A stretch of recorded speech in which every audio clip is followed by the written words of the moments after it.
As always, appreciate you guys' time covering our team. Thankful for you guys and fired up for the opportunity in front of us. Thank you, Jesus, for an opportunity to coach this team. And God is good, man. Three-peat. The moment on Friday night with our team, and I was talking with our leadership earlier, was very, very fulfilling for me just as a coach and mentor in their life, especially knowing where we had been, a month ago and counted out and left on the mat, left for dead. And these players, our staff, just continue to go to work and continue to grow, and just such a resilient group.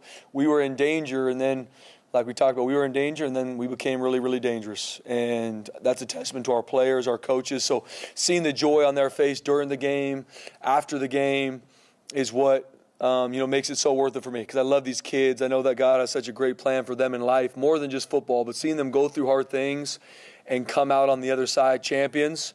Hats off to them.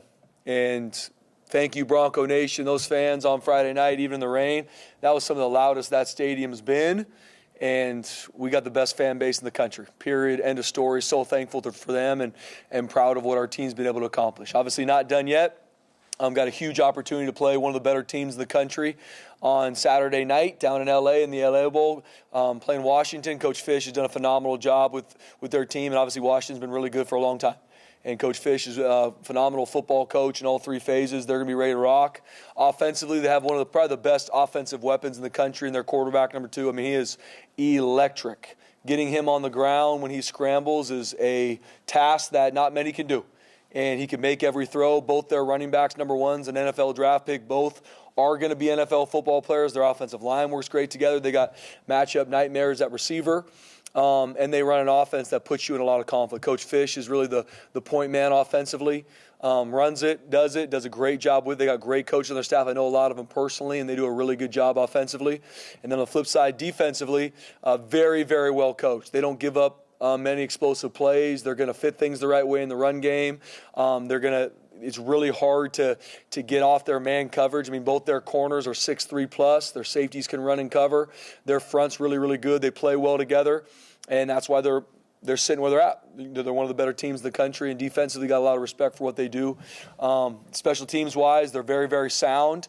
They've been explosive at kickoff return, which is something that we got to do a really good job with our coverage units.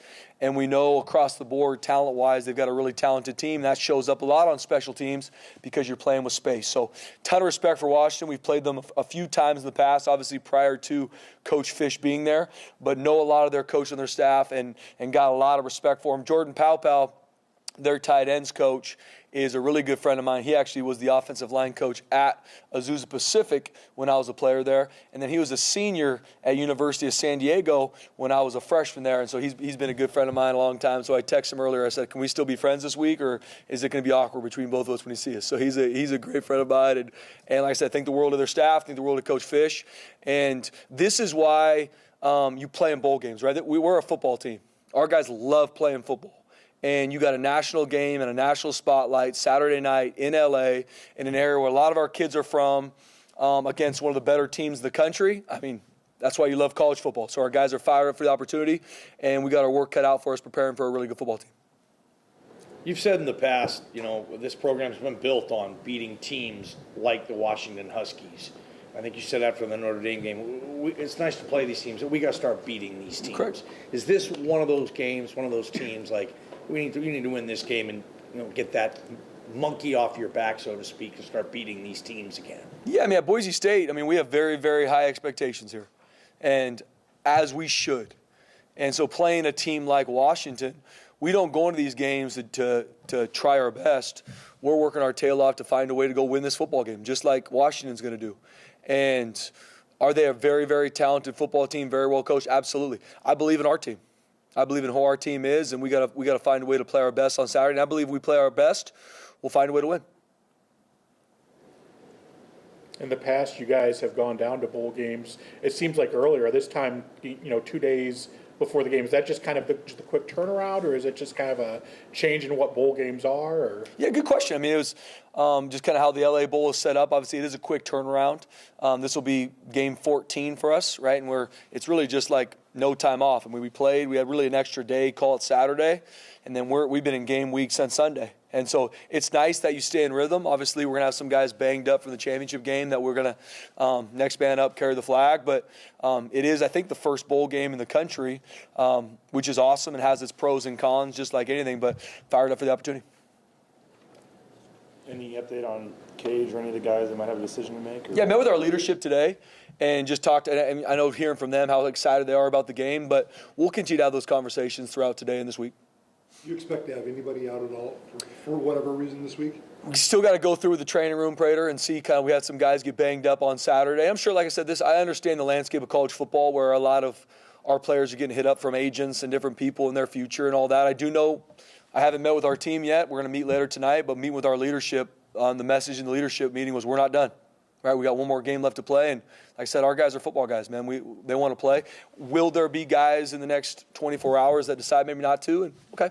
But I know the majority of our team right now, and when I met with our leadership, they're fired up for the opportunity on Saturday. You think having the game be so close together Saturday for both teams, not just you, would make that more likely guys would decide to play than if they had to sit around for a month? I hope so. Yeah, I mean it's you have really 2 more full speed practices left. It's not like we're playing on the 28th or 29th, to your point, BJ. So I think there's a lot of positives to that of why to play. And at the end of the day, if someone – and how I am always, if you don't want to play in this game and you don't want to be a part of it, that's okay. That's your life. The guys that do want to play and are all about playing football and finishing what they started, those are going to be our guys we go to war with on Saturday. You kind of touched on your experiences in this game 2 years ago yesterday, but for you, just everything around the game, what was the coolest thing about playing in this game? Yeah, the stadium's awesome. I mean, SoFi, I remember the first time, 2 years ago, walking out there even before the game. I mean, it's, one of the best stadiums in the world. And so I think the atmosphere is awesome. I know, obviously, Bronco Nation is going to travel well. I know Washington's going to bring a bunch of fans. So I know the atmosphere is going to be big. And I think just playing on a national stage is a big deal for our program, right? I believe in our team, and we want to play in these games and play our best. What's different preparing for a short turnaround, just in general, for both you and Coach Fish versus when you have 3 weeks like last time to get ready for a game? Yeah, it's really just a normal game now, Bob, right? Sometimes you have bowl prep practices, right? So if we played in a couple weeks, you'd have a couple days to focus on the fundamentals and techniques and then maybe a little bit on the opponent. We don't really have that right now, right? We're in game week. The second it got announced on Sunday, we flipped the script and we were focused on Washington, and we've been really in game week mode. So it's really less of a bowl game than it is just really the 14th game of our season. It's the last one. So what is your take on bowl season in general? I mean, I know college football has changed, but forever it was like a big honor to go play in these games, and now you have teams all together opting out, players weighing whether or not to play, and I know it's just like a new day and age. But what's your take on bowl season? Yeah. Obviously, everyone's got their opinion, and I saw some teams that decided not to play and some of that, and that's everybody's prerogative, and got a lot of respect for whatever decision people make. Individuals that decide not to play, that's their life, right? We got 108 guys on our team, and they all have their own life to live. I know for me, you only get better at playing the game, right? And I always want to recruit and have a team full of football guys that absolutely love playing football. And they're going to keep score on Saturday. There's going to be a lot of people watching, and you're going to be playing with your team. And these are moments that you just love. And I think yes, there are guys in our team that are going to be playing in the NFL, but a lot of our seniors aren't. And I would never take an opportunity from our guys to not play in a bowl game with a group of guys that have absolutely earned the right to play this 14th game. To me, it's too special. Right? Love this game, love the interactions that our players have, love the battle that's going to happen on Saturday, and our players do too. And so my thoughts on bowl season, I think there's going to be some change. I think the college football playoff is going to get expanded. I think it should. I think it should be open up a lot more. Does that mean bowl games are? I don't know. Right? I control what I can control. But whenever there's an opportunity to play football, I want to be a part of it. Whenever there's an opportunity in a game for our team to play in, I want to be a part of it. And then I like that the game's quick. I think there's no time for us, to sit back and overthink things. It's game week, man. Like, it's our Sunday, it was our Monday, like, we're rolling, and that way you don't lose any focus. And I just know for our program, we want to double down on football, guys, right? This is a football program. We focus on development here, and another opportunity to play. Last game of our season, 2017 was the last time we won our conference championship and a bowl game. Been a while. I talked to our leadership today about it. Like, that's a big deal for this place. It hasn't happened since 2017. So we got our work cut out for us, but we're very, very fired up for the matchup. And bowl season, as it changes and goes, I'm sure there'll be a lot of things that change in this landscape over the next years. But I love playing as many games as we can. What do you make of the playoff format moving forward? And obviously, with James Madison getting in and Tulane, a lot of talk about, that's got to change for next year or whatever to put in more power conference teams. How, I guess, confident are you that the Boise States of the world are still going to get their shot? Yeah, we will always have a shot to make it to college football. I mean, you look at this year, we're probably one win away from being it this year, which is on us to be better, to make sure we win those games. There's always going to be a shot for any team in the country, if they play the way they need to get to the college football playoff. I think you look at it, and guys that are maybe frustrated they didn't get in, like, for me, I'm not frustrated we didn't get in. We didn't win enough games. And there's guys that didn't get in. I didn't see anybody that was undefeated get left out. You control that. You control your work on the field. Now, is it going to change from this season? Probably. There's going to be pivots and changes, and college football is in a great place. Is there changes that needs to happen? Absolutely. But there's going to always be a shot for I think, any school in the FBS. If they have a season that they handle their business, deserve the right to go have a shot at the college football playoff. Is it going to be expanded? I think it should. I think it'd be awesome. I think it's awesome for college football fans watching playoff games. You look at the FCS model. I'm not saying that's going to completely be able to go to FBS, but that's an exciting thing to go through a playoff run. So I'm sure there'll be changes, BJ, and I've read a lot of the same things that everybody else reads about, 2 group of 5 teams going to the playoff and how that's going to go. I'm sure there'll be changes, just like they made changes last year. But I always believe there's a shot for Boise State, and then it's our job to handle our side of the bargain. You said that you guys were in danger, and then you became dangerous. I think it was after the Fresno State game, the morning after. You said you were here like 4:30 a.m. and you said that you forgot that it was even your birthday. What do you remember about that morning? Why was the treadmill or whatever you were on? Why was that your release? And was there any ultimate takeaway from that morning? Yeah, as soft as it sounds, I was actually on the elliptical, Jay, at 4 a.m. No, I mean it was a time for me and to just really collect my thoughts. The day prior was the first time as a head coach I ever lost on the blue, booed off the field. Painful moment for me and our players. Painful moment for our program. And just really wanted to get some time by myself. Couldn't really sleep and just really wanted to learn. Man, what are some things that we need to do better? What are some things? Because I don't ever want to be reactionary as a leader. I don't want to look at a game you lose and then react. I want to respond with answers. I want to have answers to why are we not playing as good as we should on offense, defense, special teams, player-related stuff. And so just needed time, did a lot of prayer, and just like, Lord, what are maybe some things I'm missing? What are some things I got to do better off in this culture? And use those few hours by myself in the dark to be ready to meet with our staff. Because I always want to be very consistent with our staff. I always be very consistent with our players. Where you win a game, you lose a game. Yeah, there could be a different urgency in my tone, but I don't want anyone to guess who I'm going to be as a leader. I want to be very, very consistent. And so I just took that time in the morning to collect my thoughts, to learn, to have some really good questions for our staff, and so that we could grow and be better in the future. Part of your routine, like getting up on the elliptical, or like what? Yeah, I don't know. Is that? Yeah, I try to find my way in the weight room most every day in the morning. Me and Coach Hilgart will get after it a few days a week. I work out with our freshmen 2 days a week, which is probably the best thing I do. I work with our developmental group. I'm in there back squatting with them. I'm getting my tail kicked, but it's a good time for me to be around our players. But then there's also moments that I'll just be in there just working out just by myself. I'll be listening to a book or a sermon or something. Just it's time for me. So then when I'm done with that, and then the rest of our team and people are here, I feel like I'm the best version of myself as long as I get that morning time. Since we're talking about you taking off your shirt, Yeah. that message that we saw over the weekend across your chest was something about a broken brother. Can you talk about that? Yeah, so I've had more text messages about those pictures that I have about our team probably winning a championship game. To be honest with you, I had a couple people text me like, "Hey, I saw the AI generated photos of you," and I'm like, Well, sadly enough, they were AI generated. If they were, I would have made some adjustments to them, to be honest with you. But yeah, it was. So when I was 17-ish years old, 17, 18, and always grew up. I was a '90s kid, right? So I thought tattoos were really cool. I thought all the cool kids had tattoos, right? And I remember asking my mom, like, I want to get a tattoo. I want to get a tattoo, and she would always say no. And then, but I realized as I got closer to being 18, if it was something related to family or Jesus, I had a really good shot to get a tattoo. And so it's a tattoo that me and my brother got, and it says, "Not even death itself can separate a brother." It is something that we kind of came up with together and got it when I was 18, and had some other moments where I thought it was really cool. Now I'm a father of 3, 37 years old, and whenever I go to the pool, everybody looks at me like, why am I there? But it's the reality of what it is. Yeah. Yes, he does. He has it on his back. Yep. What made you decide to do that pregame? So we did it last year. Once again, I didn't know Coots set up the media to be there. That's on him. But no, it was we did it last year. We always greet our players. It's something whenever they come to the facility, we're always going to greet them and be around them.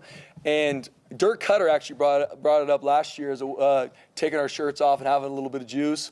And so this year, when it's a little bit colder outside and they're coming off the bus, we put the old ski masks on and had our hammers and shirt off, and just want to have a lot of joy with our players, want to have a lot of juice, and it was just going to be a fun time with our guys. This season has been obviously a roller coaster, but what is this ride, this journey, what has it taught you about the guys in the locker room? They're resilient, absolutely resilient. I mean, these guys won't flinch, and even being knocked down, that doesn't mean we're perfect.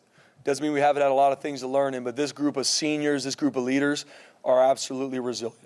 And they love each other, they care about each other, and not focused on what people tell them we are or what people tell us. We're focused on who we are with each other, and it's a resilient group, man. They love each other, and we're excited to finish what we started. You guys, typically for the championship game, you'll have the whole team carry the hammers out, but I noticed your 4 captains held on to theirs for the coin toss. Yeah. What was behind that? Yeah, they did that. That was them. I mean, we always have the rest of our guys carrying them all out, but they talked about it, and that's the hammer, and we talk a lot about it. Obviously, it's given to the player maybe with the biggest hit or the biggest, most effort that game. More times not the biggest hit the week before, but it also symbolizes the blue collar mentality of this place, right? Dan Paul is it's named after Dan Paul because that's who he was, right? That's who this place is. This is a blue collar work ethic, count it out, outwork you. That's us. That's why the hammer's there. It's hard to swing a hammer consistently. If you continue to swing it, you're going to get tired. You're going to get blisters. And so it symbolizes boise-state-football. And so in a championship game, I want everybody to carry a hammer out because every single one of them, scout team to the starting players, had something to do with that championship run. Alex Madsen, the mental space, how is it different today than it was last week? Yeah, to be honest with you, I don't know if it's much different. Because he's a competitor. I mean, this time last week, going into the championship game, figuring out if he was going to be healthy enough to play, he was still laser focused. Met with him, he's in our leadership group as a captain, laser focused on Washington. I mean, he doesn't ride high or too low, and that's what makes him an elite leader is he's very, very consistent, and he's a cold-blooded competitor. How do you feel the vibe is? I'm not talking last year for the CFP, but the 2 years to the LA Bowl, both were teams that had to come back. But you got a quarterback that you think probably is playing in Madsen where you lost Green. It just seems like there's a better vibe on this team. Yeah, I know our guys are just very, very proud, right? When I was able to, and I haven't been around them completely yet. Sundays are off. I was around them on Saturday for their med check, but just proud. But every single one said, "Coach, job's not done. We got one more game." But I'm proud of them. I mean, seeing the joy out. I remember being on the stage looking down at our players and the joy on their face and remembering, to Jay's question a month earlier, there wasn't a lot of joy. There was a lot of people frustrated, heartache, where you put so much into something and it not going the way you wanted to, right? And fans have their opinion, but, man, I see these kids work. I see them here at 5:30 in the morning, leaving when it's dark because of the work they put in. And that's why it breaks my heart when it doesn't go well for them. But then seeing that moment of joy means the world. And so they're very, very fulfilled. But also understand we still got one more game to play. And we put a premium on football here, and the job's not done. So what role does Rachel play in your response? And obviously after the game, she was on the stage with you, and She's holding up the number 3 too. And then wasn't she the one that reminded you or sent you a message or something that it was your birthday that day? Oh, yeah. What happened there? Oh yeah, yeah. I mean, my wife, my sweet wife Rachel, man, she is my rock, man. She keeps me very focused on just things that matter, right? And especially even with our family, and especially we have 3 kids under 4 years old right now, and it's you come to our house right now, it looks like a bomb went off just because it's just you're chasing around a 4, a 3, and a 9-month-old. It's a lot, and my wife is a rock star with it. And she gives me such a good heartbeat on our players, right? And when she asks, she never asks questions about how are we going to play defensively this week. She asks about how's Ty Benefield, how's he doing, how's Cyrus Gaines, and it's such a good reminder to me of why we are in this, right? It's what we feel God has called us to do. It's not that's what Spencer does for work. No, Rachel's called to this too. And when we started dating and got married at Azusa Pacific, making $8,000, it was like, you sure you want to do this? Because I know this is what I'm going to do. And she was all in then, she's all in now, and she's a rock for me, and she keeps me focused on the things that matter. Looking at Washington's run defense, what impresses you most about them, and what do they do to really throw teams out of their game? Yeah, first off, their front play is really, really good. I think 2 of their edge guys are 2 of the better edge guys we've seen. Their D tackles play really well with their technique. Linebackers are very smart. Their offense is very similar to our offense, right? Pro style, and they can fit every run scheme, from mid zone to gap schemes to whatever. You're not going to see them short, and they're very, very athletic at linebacker and safety, and they fit fast now. And so they're very, very well coached and got a lot of respect for what they do defensively. And especially in the Big Ten, they see a lot of different offenses, and they're very, very stout. Your Sunday conversation with Coach Pete, was it any different yesterday, and do you expect to talk again throughout this week? Yeah, absolutely. I mean, he texted me after the championship game, just so proud. And then Saturday, hit him up about, potentially playing Washington and kind of mess with him a little bit. But no, we talked on Sunday, and because yes, when we talk, it's not so much about who we are playing. Well, we had conversations about Washington, and he's obviously very connected there, so we're not going to. He wouldn't get involved in the opponent. So much of it is just more our team, my process, my heart on kind of messaging where I feel this team is at. What are maybe some things that I need? Maybe some hard conversation with players or coaches that I got to have. What are some maybe ways to do that? So much of it is more our culture, our process. But you better believe I was messing with him a little bit about UW. One more. There are a couple of your newest signees that were in the stands, on Friday night. One thing that this program sells is winning and a chance to win championships. So how important is it to achieve what you guys did on Friday, and maybe for some of those guys to actually see it? Yeah. I mean, being a three-peat champions, that's hats off to our players and our staff. I don't know how many teams across the country can say that. I would assume probably not many. And so when we talk about coming here, developing you, Built Different is building champions on and off the field. So when you talk about the football piece, nothing's promised. I can't promise a championship in 26, no different than I couldn't promise one in 25. But when you say, hey, we've won it 3 times in a row, I think that shows recruits and families that we have a process to win championships.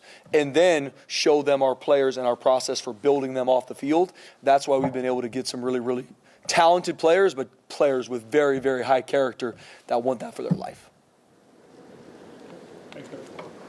Thanks, guys. Thanks, Coach. See you guys down there.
Go for it, guys.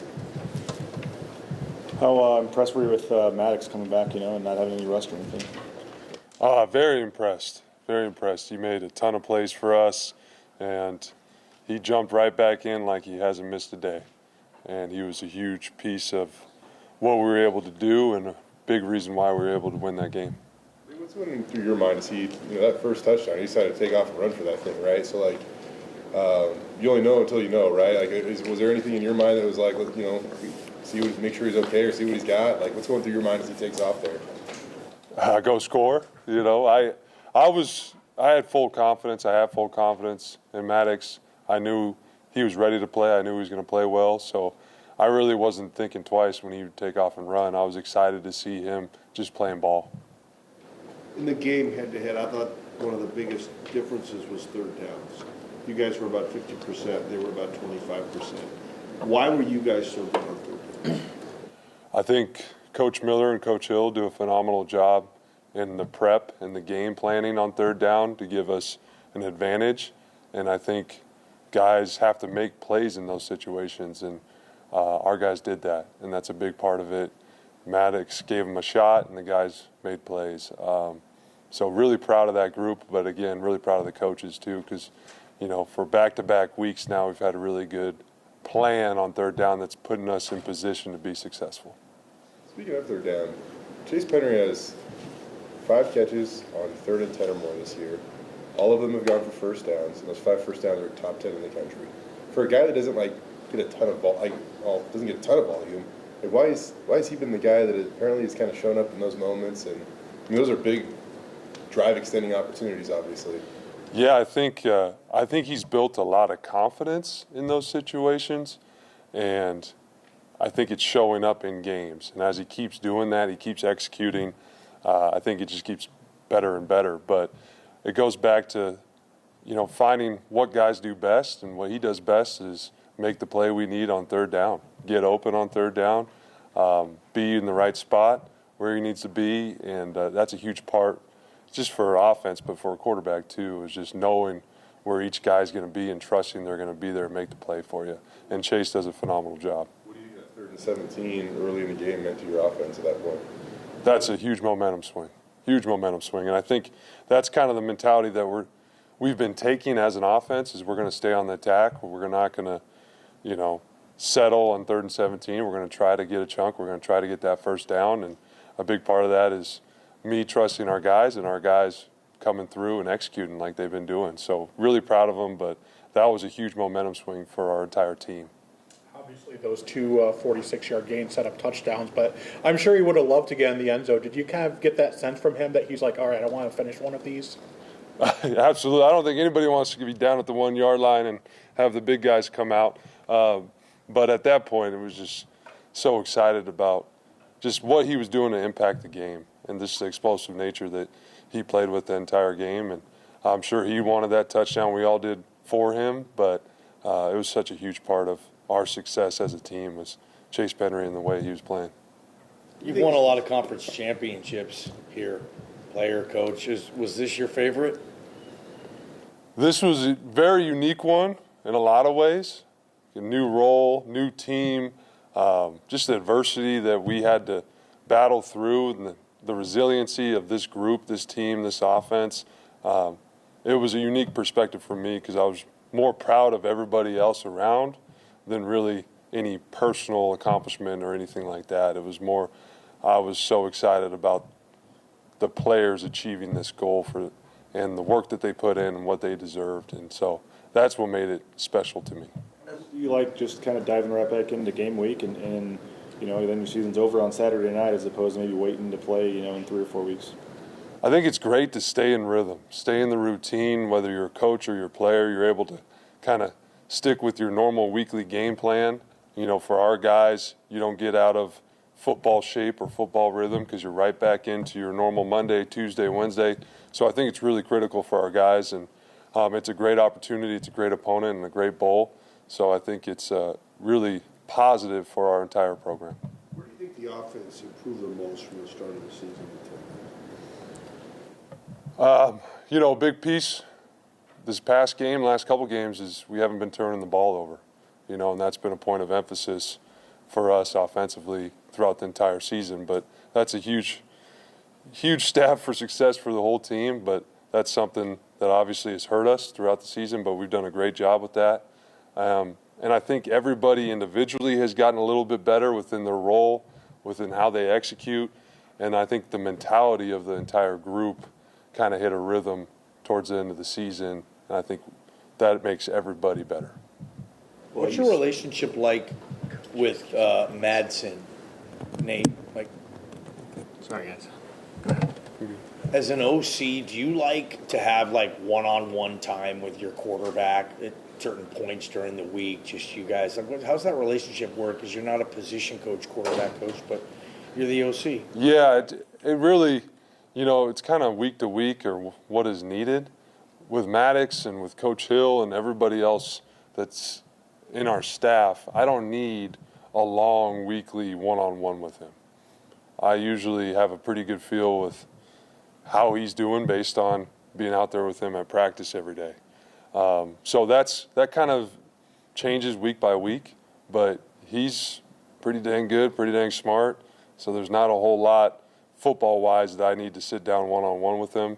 Usually it's just checking in if I need to, just seeing how he's doing. But we got such a great staff that a lot of people involved where I feel pretty confident what I see and what I'm hearing on the practice field is going to translate on game day.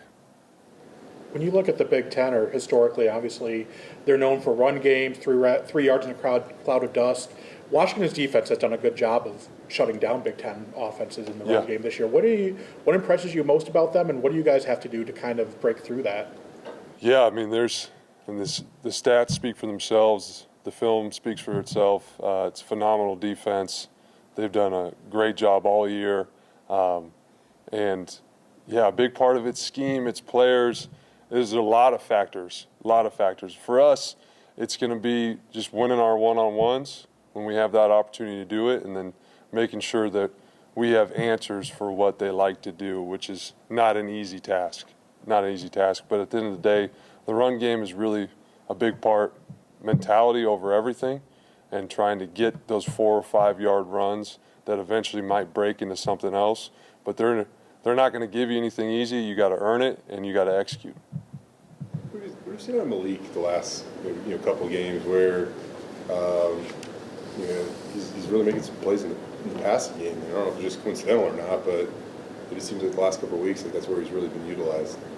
Yeah, I think that's been a strength of his all season, and I think he's really taken advantage of a lot of those plays, those opportunities. Kind of made something out of nothing a couple of weeks ago, but he's playing really confident right now, and he always plays such a critical role in what we do with our protection and how selfless he is on third downs, being able to protect the quarterback. So it's always great to see him kind of get those touches, get those explosive plays, and really be a huge factor for our offense. Any more? Thanks, Coach. Thank you, guys.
Cool. Whenever you're ready.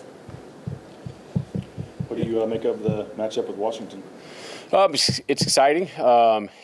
This bowl game is a little bit unusual because it's like a game week, right? So it was kind of get in here, get the film broke down, and get right back to work. Didn't have a lot of time to, some of these games, you have a month off or a couple weeks. So this is more of a just week 14, I guess, or week 13, whatever this is. But excited about the matchup versus a really good Washington team. They have, really good running back, really good receivers. I think their O-line, they got some young guys, but they're really good, and their quarterback can make a lot of things happen. So excited about the matchup. How it just rolls right into game week is kind of unique, but with what it means now, but also in terms of maybe getting a little more break for the players and coaches and everybody afterwards. And yeah, there's pluses and minuses. I think there's some definite pluses about going right into a game week. You stay in battle rhythm, coaches and players. I think there's not a lot of overthinking things as you kind of roll right through your.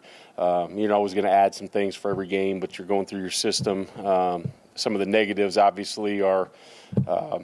It's not as much of a, I guess, bowl experience for the guys because it's such a short week, and then you miss a little bit of developmental practice with the younger guys because you're allowed 15, but you're never going to even get close to that when you play in 1 week. So definitely pluses and minuses. Last couple of weeks on third downs, you guys have been unbelievable. What have you seen on what you guys have been able to do on third downs in the last 2 weeks? Honestly, I think the guys really understand what we're trying to do, what looks we're trying to show, and then they've been executing. It's the players. I mean, we try to put them in the best position we think possible for them, but they have to execute, and they've done an unbelievable job of executing, both in the rush and the coverage. So really proud of those kids, man. They've done a really good job, and something we talked about early. We weren't as good on third down, a couple of those games, even looking back to that Air Force game, that caused us some issues where, we could have had a much better defensive showing, I guess, on paper if we'd have got off the field on third down. So I think the kids have really took an onus to improve in that area, and I'm really proud of what they've done in the last few weeks. We obviously had a couple of moments offensively, but, Calandria completed almost 70% of his passes this season. You guys hold him well under 50%. That offense came in top 15 in the country and everything, and they only scored 21 points. And it just seemed like most of the night, everything was really hard for them on offense. How did you guys do that? Yeah, I think that's what we try to do every week. We try to, take away what they do best and make them work for that yardage. Obviously, the end of the first half, that second to last drive, we kind of. Didn't execute as well as we had the rest of the game. In the third drive, they got me on a couple, just completely honest. They got me on a draw when I didn't think it was going to happen. I should have cut the front up, didn't do it. And they got a couple big plays there, and Anthony Chinander is a really good player. And if you give him a couple inches, he's going to make it work. But, I thought we did a good job. I thought they were really efficient running gap schemes coming into the game, powers and counters, and I thought we did a good job fitting those up. Thought we did a good job in coverage. They made a couple completions early, but I thought our guys played, aggressive man coverage when we asked them to, and they played with good zone eyes when we asked them to do that. And then we started seeing some other things that they had in the game plan that they had not probably shown on film that I thought our guys did a good job adjusting to. And they weren't all going to be TFLs, but they held them, to not explosive plays. So just once again, happy for the kids, proud of what they did, adjusting throughout the game. You guys have faced mobile quarterbacks, but is Damon Williams kind of another level of mobile quarterback? I know Calandria can do some things, but I've seen Damon do some things that are like Lamar Jackson stuff running the ball. Do you have a comparison there? And yeah, it's a different animal a little bit because I think, I don't want to compare anybody to anybody, but Calandria, he was dangerous when they ran deep routes and he's getting out of the pocket and running, which he can do too. But I think, you watch the film we're watching today, and sometimes like zone read, and like they got a guy surfing and a guy on the edge, and he just decides I'm going to pull it and outrun everybody. You know what I mean? So like he's got that ability where even if people are in the right position, he can just flat out run people. So it's going to have to be a game where we're going to have eyes on him. We're going to have to have a good plan in the run game and the pass game to keep him contained and not let him just get huge chunk plays. I think he's going to get some plays. Like he's a really good player, but we cannot allow him to get huge chunk plays. What do you think? What's your best trait or skill as a DC? Do you think, Chins? What are you best at? I don't know. That's a good question. I've always thought about it like, like I don't know, X's and O's, or I think we've had some good game plans. We've had some not so good game plans, but like I think the more you get into this thing, like I got to be the belief chief. Like I believe in these kids. I got to get them to believe in themselves. I got to get them to believe into what we're doing, play really hard, execute, believe in each other. And then on the sideline, like our sideline has been unbelievable, especially the second half of the season. Like nobody's flinched. Nobody's pointed a finger. Nobody's been down on another guy. Nobody's been down on themselves. They've adjusted everything we've asked them to. So I think just, getting the kids to believe in themselves, believe in each other, that's got to be my best trait right now for this team. Do you think the coming down to the field was just this team this season needed to happen now, or are you never going back to the box as a DC? I don't know. I mean, I think that there's going to be probably a time where a team needs me upstairs, but I really like it downstairs for right now. So that's where I plan to stay until the team needs me somewhere else. And when that time comes, then I'll make that move if I need to. Like I said, man, whatever I need to do for the team, schematically, where I'm at on the field, which position I need to coach, like that has zero relevance to me. It's just whatever the team needs. What aspect of the defense do you think you've improved the most from the beginning until now? Well, I think you've said it. I think third down defense has been much improved. And then obviously I think that we've been playing really well in the defensive backfield the second half of the season. So I think those two areas are probably the biggest improvement. Obviously something we've got to improve on a little bit more is, we've got to fit the runs a little bit better. I thought they did that Friday night pretty well, but there's been times in the season where we haven't been exactly where we needed to be in those run fits, and that's something we've got to continue to improve on in the off season and as we get prepared for this bowl game.